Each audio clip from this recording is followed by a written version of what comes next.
Look at this performance.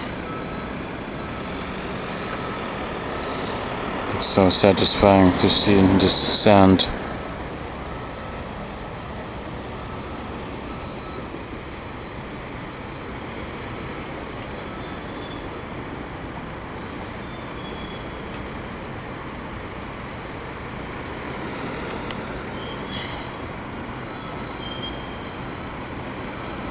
And drop it down.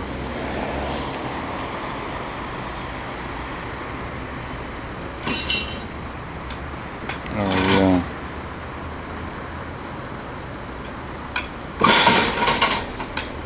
Oh, very cool.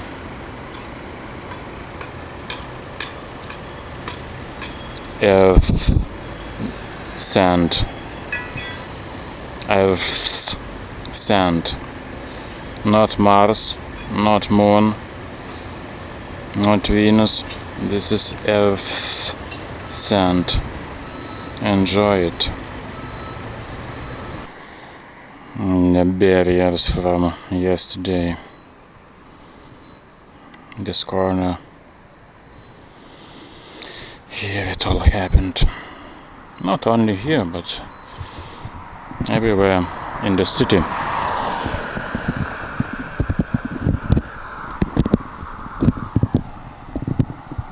So yesterday I had this race.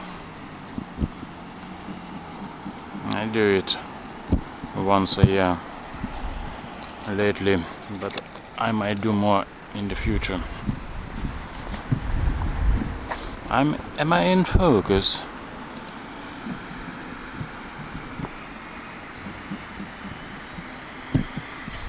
Okay.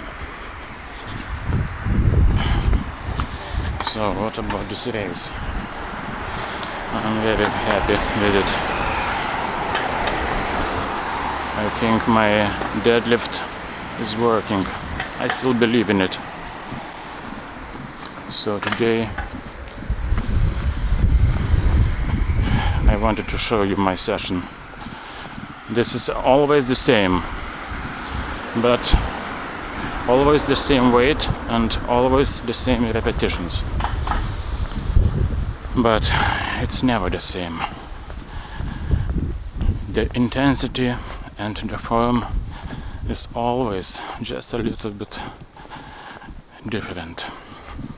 So what about the race? I'm an average cyclist, an average amateur cyclist, but maybe a little bit higher than average. I think I rode in the third pack, which I'm very happy with. So I was just sitting in and waiting for the race to end. I didn't do any attacks. I thought I might leave it for the future. So now, after these intervals, I was much more prepared. So what's the thing with the deadlifts? Your ego. You don't need a lot of weight. If the deadlift does not go through your legs, this is nothing. You don't need this deadlift. You better don't do deadlifts, because if you are just snaking up the weight, or if you are training your back and hip flexors like Mr. Jason Blaha, this is nothing. You're just taxing your central nervous system. You don't need this. You need the deadlift to go through your legs. So I always do this warm-up.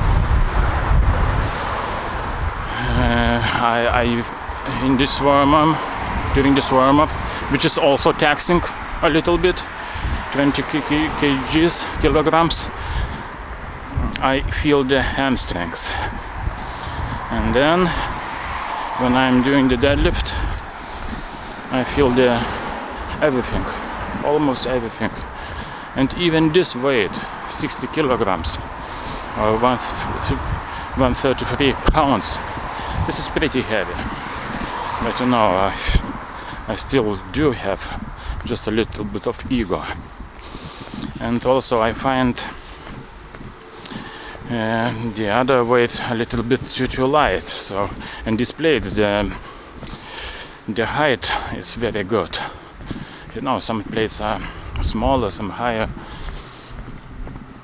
So with this weight, so I'm doing this now for 6 years maybe. I do still believe in the deadlift, that it can be and is beneficial to cycling. But then again, how do you spin the pedals? This is also an art.